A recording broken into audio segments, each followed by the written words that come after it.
What's poppin', everyone? You got your coach of the Chimp Chargers here today with our Week 11 battle of the APA. And we're going to be taking on my man John Jr., coach of the Portland Nightshaders, and his squad that he has here. Of course, if you missed the team builder from yesterday, be sure to check that out if you want to see what I'm bringing exactly and why I'm bringing it. That's the video for you. Link in the description below as always. Now, taking a look at his team, he's bringing Mega Scizor, Salazzle, Snorlax, Decidueye, Archeops, and Zygarde 50. So a lot of the mons are definitely anticipated showing up. He had a lot of really good mons on his team. He didn't bring Tapu Fini, so I'm pretty glad about that. So there's no Misty Terrain or anything, and I don't have to worry about any kind of Nature's Madness or any kind of mad sets like that, you know, trying to chip my team down because I'm running a very offensive team. I figured that going into this match, just upon team preview, I saw the Archeops was there. I'm thinking to myself, this Pokemon is his only potential stealth rocker on the squad that he brought here. And I'm like, okay, if that is a Sash lead, because I've used Archeops in the past before, the way that I've used it was as a stealth rock lead with Focus Sash. It had Endeavor, so that could be something that would possibly show up. So I figured my best lead in that scenario would be Celesteela due to the fact that I have Flame Charge on it. It's an AV Flame Charge setup set, so I can increase my speed. I'll be faster than Archeops, and I could actually O-code with a Heavy Slam on the turn after without him going for Endeavor. So I figured that would be a great lead in that sort of scenario. My win cons for sure are definitely, I think, Celesteela. If we get rid of Snorlax, I do have Heavy Slam, so Snorlax can't really be dented by Celesteela too much. So if Snorlax is gone, Celesteela can definitely put in a lot of work because I do have coverage for everything else on his team. Manaphy is another great Pokemon because Tail Glow and just my coverage, my insane coverage that I have, you know, on Manaphy can really put in a lot of work versus him. Mega Ampharos I think can also put in work as well, just because I have coverage for, I have T-Bolt, HP Ice, Focus Blast. Hits basically everything on his team, right? So I figured that can also be a win con. So like I have so many win cons already. Mimikyu can be a win con if Mega Scizor is gone, and Virizion is less of a win con just because he has Salazzle and he has his Decidueye. However, it is a great way to beat Curslax because I do have Sacred Sword. So just like looking at this matchup, I'm just like, yeah, I do have a lot of win cons. I definitely think that, you know, we have a solid chance of winning this game, judging by how many Pokemon we can use to sort of take advantage of his team. And yeah, basically my goal was to try to get up rocks as soon as possible, but I don't want that Archeops to lead off versus any of my other mons, bar Celesteela. So I decided to lead Celesteela, and let's just see what goes down in this match and see how we do. So let's begin right now against John Jr. As you can see, he's going to be challenging me, and this may or may not be his first mistake. I love saying that line, of course, you already know. But he leads Mega Scizor. I do lead with my Celesteela. So this is still a really good lead for us because Mega Scizor can't really touch Celesteela at all, and it's going to be scared of a Flamethrower. As you can see, we're going to go for the Flame Charge, though, as he goes into Decidueye, which gives us a speed boost and threatens Decidueye. Like, I'm not sure why he went into this thing anyways, because he doesn't really deal with Celesteela, but maybe he was predicting Leech Seed, for instance. But now he's going to go into his Snorlax as I go for the Heavy Slam. Doesn't do much damage at all. So like I said, in order for Celesteela to put in work, we gotta get rid of the Snorlax. We gotta weaken that thing a bit. I'm going to go here into Lando just so that I can get up my rocks. I feel like this is a perfect time because I have a Pokemon that goes through Curse Mons anyways. So I don't mind him setting up there. But he switches out into his Mega Scizor as I go for the rocks. Got my rocks up. They should be there to stay, hopefully, unless he has a Defogger. But I figured here he might want to click U-turn so that he doesn't give me switch initiative into something in case he does stay in. And he can't really set up either over my mons. So I'm just going to go for the Earthquake to get some chip damage on this Mega Scizor as he goes right for the U-turn. So he actually does switch out here, and he's going to go into his, I believe, his Archeops here. Yep, there it is.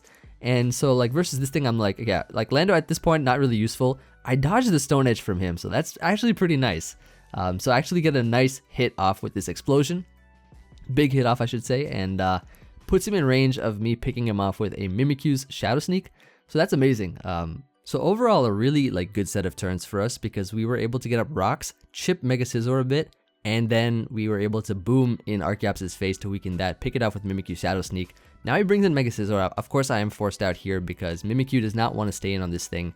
Even I don't think a Never-Ending Nightmare will knock out Mega Scizor from this range, or it's maybe like a roll, depending on his EV spread.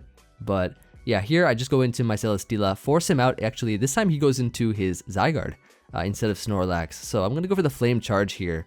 Now, I'm not sure why he went Zygarde over Snorlax. The Snorlax obviously wall Celesteela, but let me show you a nice little tech I have on this thing. I have HP Ice. So I'm going to be able to do some good chip damage to this, as he probably did not expect the HP Ice, which is why he thought he could go into it and then go for the sub and try to set up behind Celesteela. However, I do have the HP Ice, so that's actually really good for us because now he's not able to set up or anything. Gonna be forced to go straight for the 1,000 arrows, which does some decent damage, but not too much. And now Zygarde is in a position where it's gonna get knocked out by an HP Ice for sure. So he has to switch out here into his Snorlax, as I just make the safe play and click HP Ice once again on his Snorlax. I do get a useless crit here, as I can switch out of Snorlax now into my Verzion. As he actually goes right for the Fire Punch this time, so I guess hitting Celesteela and Verzion. So one fire weakness into the next. However, I decide to double switch here into my Manaphy. Expecting his switch out of Snorlax, feeling threatened by the Verzion, he goes into his Salazzle.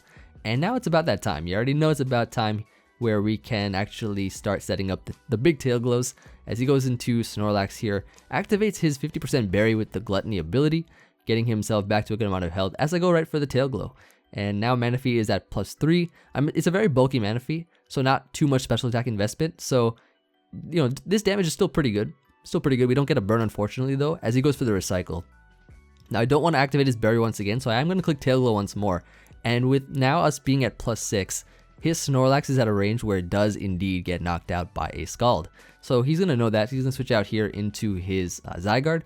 Essentially, what I think he's trying to do here is bring in Snorlax every time on Stealth Rock so that it can activate its berry, and then try to get as much damage on Manaphy as it possibly can, so that it can pick me off with either a Sludge Wave or a Bullet Punch or something like that from either Salazzle or Scizor respectively. But yeah, he's going to go back into his Snorlax after he sacks the Zygarde. Go right for the Scald here. Do not get a burn, unfortunately. He's going to Body Slam me, getting some more damage. Does not get a Para. So I think that's pretty fair.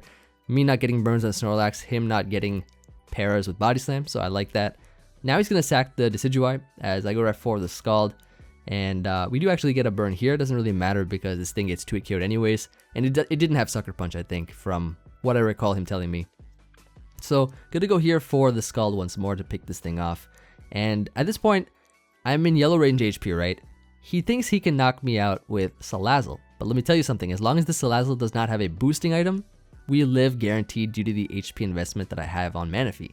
So I live, nice 6 HP, get the Iapapa Berry activated, back to a good amount of health, and Manaphy is going to be cleaning up this game here, as his last two Pokemon are going to be that Mega Scizor, which is already weakened, and even more weakened by the chip damage from Stealth Rocks here, which, I mean, a +6 Manaphy, you already know, it's going to come through, as I can go right here for the Scald to knock out the Mega Scizor.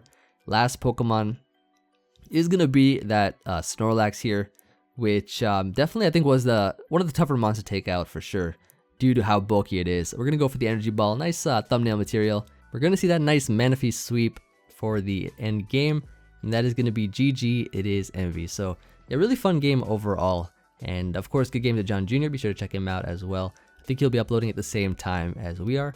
But yeah, really happy to see Manaphy put in a lot of work, and I guess it just goes to show how threatening Manaphy can really be in the Draft League format because of how much special attack increase you can get just from a Tail Glow or two. It's so easy to not invest in special attack just because you will get that sky high special attack with just like a couple turns easily, or a turn or two. And you can just put investment in bulk, and as you can see, we took a bunch of hits. We got that Iapapa activated, which was pretty clutch as well. I feel like what he could have done was actually gone Mega Scizor, Bullet Punch, and then gone Salazzle to knock me out. But if that was the case, then Mega Scizor would have gone down, right? And in that way, Mimikyu would have become the win condition to win in the end, because he would not have anything to beat Mimikyu, as we could have just set up a Swords Dance and literally cleaned up his team, I believe. So or just knocked out like the Salazzle with the Z move, and Snorlax was already in range of dying from a player off at +0 regardless. So yeah, overall I think it was a pretty solid game overall, and we brought a lot of win cons. I do like this team a lot because it sort of gives us that kind of offensive pressure and offensive power of the team, more sort of a hyper offensive style in this. But when we kind of mix and match the members, we'll definitely be bringing some more MVPs from the the previous drafts that we did this season, and trying to make a really fun one at that. The mods here put in a lot of work, for sure. But yeah, really fun game, and that's gonna be that. Thank you everybody for watching. Hope you all enjoyed. Let me know what you guys think, of course. And tomorrow will be the GBA match for week 4 against my buddy Nexus. So hopefully we can snag a win there with our new team that we picked up, or I guess our new mons that we swapped out. If you missed that, then be sure to check out, I think my previous GBA videos explained it. So that's gonna be it. So I'll see you all on that. And Chim Chargers picking up a win here, moving to week 12 for next week. I think playoffs already guaranteed. And yeah, I'll see you guys on the next one. Peace.